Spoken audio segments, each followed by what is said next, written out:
Hello बच्चों, तो कैसे हैं आप लोग। आज के इस लॉन्ग वीडियो में, जो कि थोड़ा लॉन्ग रहने वाला है बाकी वीडियोस के कंपैरिजन में, जिसमें मैं इक्वेशन ऑफ मोशंस के बारे में बताऊंगा।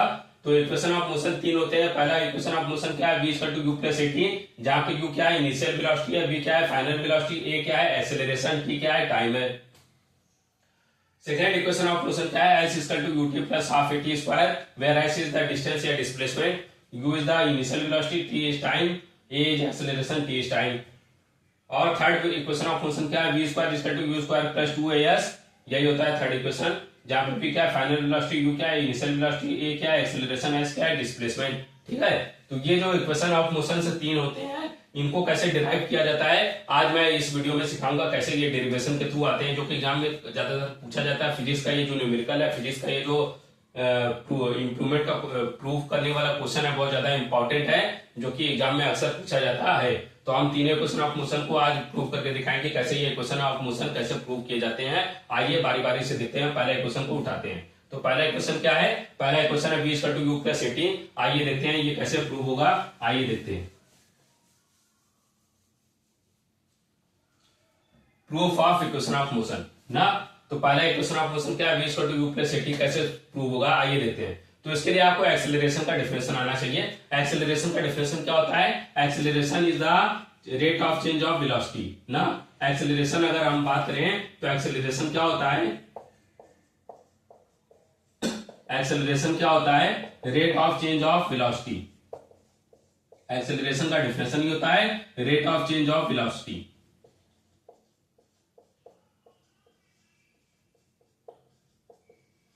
Rate of change of velocity, acceleration को ए से अगर दिखाएं तो rate of change of velocity का मतलब क्या है कि change in velocity upon time, यही होगा। रेट का मतलब क्या होगा, टाइम से डिवाइड करना, और चेंज इन वेलोसिटी या change of velocity divided by time कर देंगे तो यही क्या हो जाएगा, एक्सेलरेशन का डिफिनेशन हो जाएगा। ठीक है, a equal to acceleration, a equal to change in velocity upon time. अब अगर कोई ऑब्जेक्ट है जिसकी इनिशियल वेलोसिटी क्या है u, और फाइनल वेलोसिटी क्या बन जाती है v, तो इसको हम फाइनल इनिशियल वेलोसिटी को u से दिखा रहे हैं और फाइनल वेलोसिटी को v से दिखा रहे हैं। ठीक है, अब हम यहाँ पे चेंज की बात करें तो चेंज क्या हो जाएगा, फाइनल वेलोसिटी में से इनिशियल वेलोसिटी को घटाएंगे। फाइनल वेलोसिटी क्या है v और इनिशियल वेलोसिटी क्या है u, इसमें से हम टाइम को डिवाइड कर दें, यही क्या हो जाएगा, इक्वेशन ऑफ एक्सेलरेशन का डिफिनेशन बन गया। यहां तक तो कोई दिक्कत नहीं है। अब क्या करिए, आप इस t को यहाँ पे a से क्रॉस मल्टीप्लाई कर दीजिए। जब a को t से क्रॉस मल्टीप्लाई करेंगे तो ये क्या बन जाएगा, a t equal to v minus u, और फिर उसके बाद यहाँ पे u को इधर क्या कर दीजिए, ट्रांसफर कर दीजिए। तो u जब इधर आएगा u प्लस एटी के रूप में आएगा इक्वल टू v, और इसको यहाँ पे हम लिख सकते हैं, यहीं पर लिख देते हैं।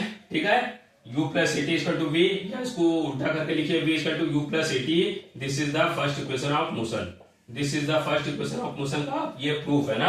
This is the proof of first equation of motion, v equal to u plus eighty.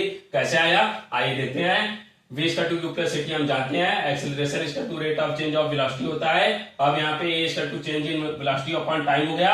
अब यहाँ पे a equal to change in velocity में देखें, u इनिशियल वेलोसिटी है, v फाइनल वेलोसिटी है, तो यहाँ पे वेलोसिटी में चेंज क्या होगा, फाइनल वेलोसिटी में से इनिशियल वेलोसिटी u को घटा देंगे, अपॉन टाइम कर देंगे, फिर उसके बाद a को t से मल्टीप्लाई करेंगे, a t equal to v minus u, यहाँ पे v माइनस है, u इधर जाएगा ट्रांसफर हो जाएगा तो प्लस के रूप में, v equal to u plus a t, या अरे u plus a t equal to v, या उल्टा लिख सकते हैं इसको, v equal to u plus eighty.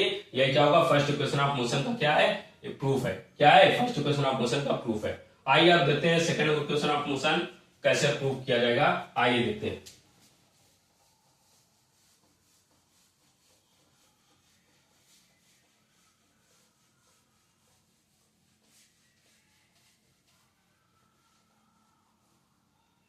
Second equation of motion कैसे प्रूव होगा आइए देखते हैं। पहले देख लेते हैं सेकेंड इक्वेशन ऑफ मोशन होता क्या है। सेकेंड इक्वेशन ऑफ मोशन होता है s equal to u t plus half a t square, where s is the displacement, u is the initial velocity, t is the time, a is the acceleration और t is the time। ठीक है, आइए कैसे prove होगा आइए देखते हैं। तो सबसे पहले आप ये जानिए कि आपको पता है कि डिस्प्लेसमेंट या डिस्टेंस का फॉर्मूला क्या होता है, displacement equal to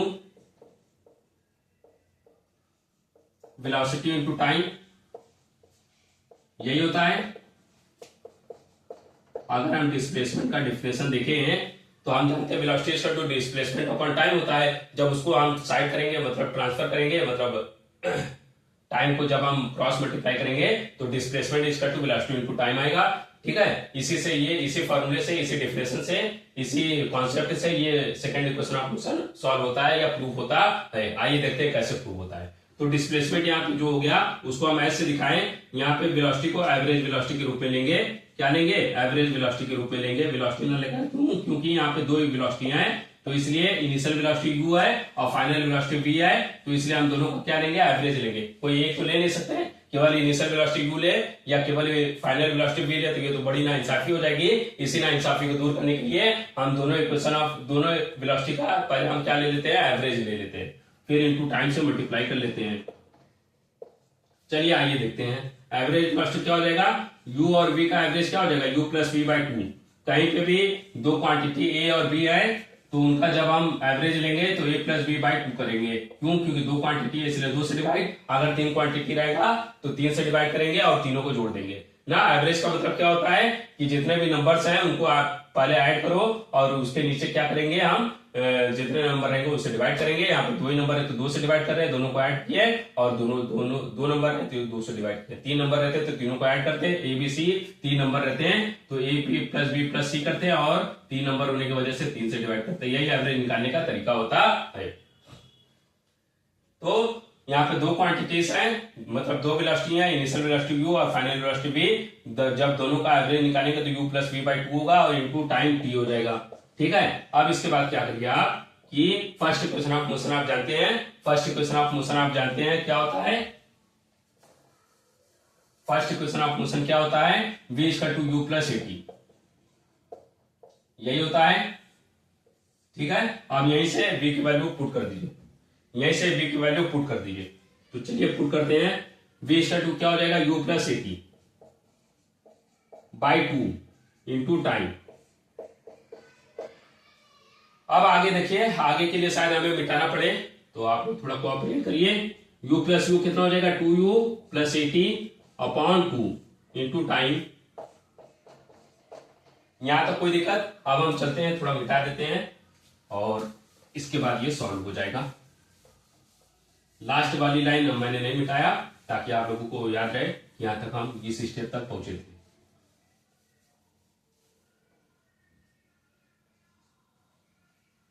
S is to two u plus a t upon two into t ना। अब हम आगे देखते हैं। टू यू को अगर हम अलग अलग, अब हम चाहते हैं तो सबको मल्टीप्लाई करते हैं अंदर ना, ये मल्टीप्लाई है तो मल्टीप्लाई कर देते हैं। Two u into t plus a t into t upon two हो जाएगा। Two u into t two u t हो जाएगा plus a t into t a t square हो जाएगा अपॉन टू। अब दोनों जो प्लस हैं इन दोनों को डिवाइड करते, मतलब स्प्लिट कर दीजिए, इसको अलग और इसको अलग कर दीजिए। चलिए आइए करते हैं। Two u t upon two हो जाएगा plus a t square upon two हो जाएगा। टू से टू कट हो जाएगा। एस इक्वल टू क्या होगा? You t plus a t square by two को हम ऐसे भी लिख सकते हैं, वन बाई टू को आगे लिखिए, एटी स्क्वायर बाद में लिखते हैं। ये हमारा क्या है? सेकंड इक्वेशन ऑफ मोशन का प्रूफ हो गया। S equal to u t plus half a t square, देखिए ये तो है सेकंड इक्वेशन ऑफ मोशन और ये मैंने प्रूव करके आपको दिखा दिया है। तो आई थिंक आप लोग समझ गए होंगे। अब हम चलते हैं लास्ट इक्वेशन ऑफ मोशन पर, उसको कैसे प्रूव करेंगे आइए देखते हैं। ज्यादा वीडियो लंबा ना करते हुए हम लोग थर्ड इक्वेशन ऑफ मोशन को प्रूव करने की तरफ चलते हैं। तो थर्ड इक्वेशन ऑफ मोशन होता क्या पहले देख लीजिए। v square is equal to u square plus 2as. This is the third equation of motion, where v is the final velocity, u is the initial velocity, a is the acceleration, s is the displacement. अब कैसे ये prove होगा आइए देखते हैं। तो first equation of motion की मदद से यहाँ पे भी ये third equation of motion prove होता है। उसमें भी फर्स्ट इक्वेशन ऑफ मोशन का यूज करना पड़ता है और बीच में सेकंड इक्वेशन ऑफ मोशन का भी यूज करना पड़ता है। मतलब फर्स्ट इक्वेशन ऑफ मोशन और सेकंड इक्वेशन ऑफ मोशन की मदद से third equation of motion prove किया जाता है। आइए पहले फर्स्ट इक्वेशन ऑफ मोशन लिख देते हैं, v equal to u plus a t. इसी से यहां से स्टार्टिंग होगा इसका। अब हम दोनों साइड का स्क्वायर करेंगे। क्या करेंगे? दोनों साइड का स्क्वायर करेंगे। Squaring both sides, on squaring both sides.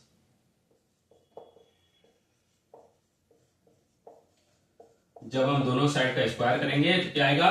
v square equal to u plus at का होल स्क्वायर हो जाएगा अब आप जानते हैं ए प्लस बी का होल स्क्वायर क्या होता है, a square plus b square plus 2ab।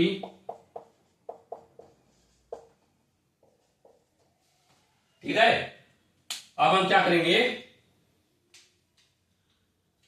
करेंगे, यू स्क्वायर को ऐसे ही ऐसे चीज रहने दीजिए, क्योंकि हमें यहाँ पे तरीका पता है, v square equal to u square तो पहले से मिल रहा है इस इक्वेशन में, बस यहाँ पे थोड़ा सा चेंज आए तो ये इसी को हमको थोड़ा तरीका लगाना पड़ेगा, कैसे इसको इस रूप में लाया जाए, कैसे इसको इस रूप में लाया जाए, बस वही हमको देखना है। तो हम क्या करेंगे, यहाँ पे देखिए 2a कॉमन लग रहा है ना, और बाकी सबको s के रूप में ला दें तो हमारा ये काम बन जाएगा।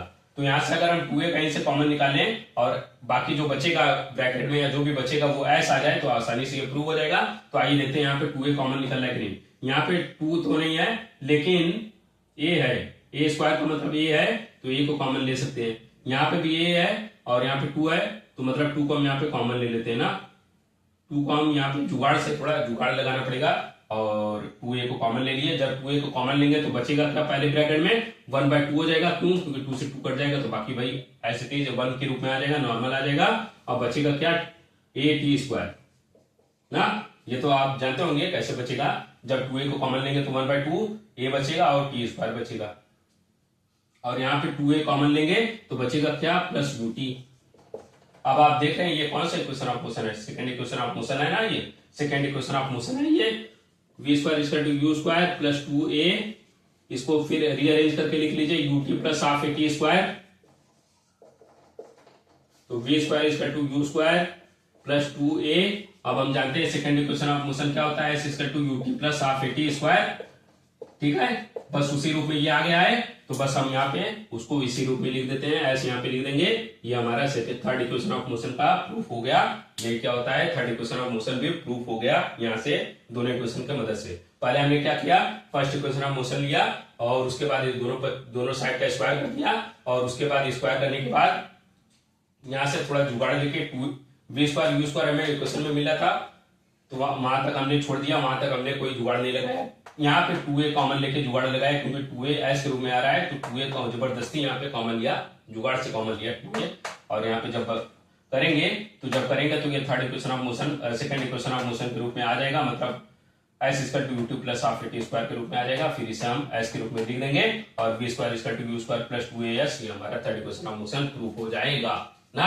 तो आई थिंक आप लोगों को वीडियो पसंद आया। अगर वीडियो पसंद आए तो वीडियो को ज्यादा से ज्यादा लाइक करें, चैनल को सब्सक्राइब करें और उन दोस्तों तक पहुंचाएं जो कहीं ना कहीं किसी न किसी कारण से इस वीडियो तक नहीं पहुंच पाते हैं।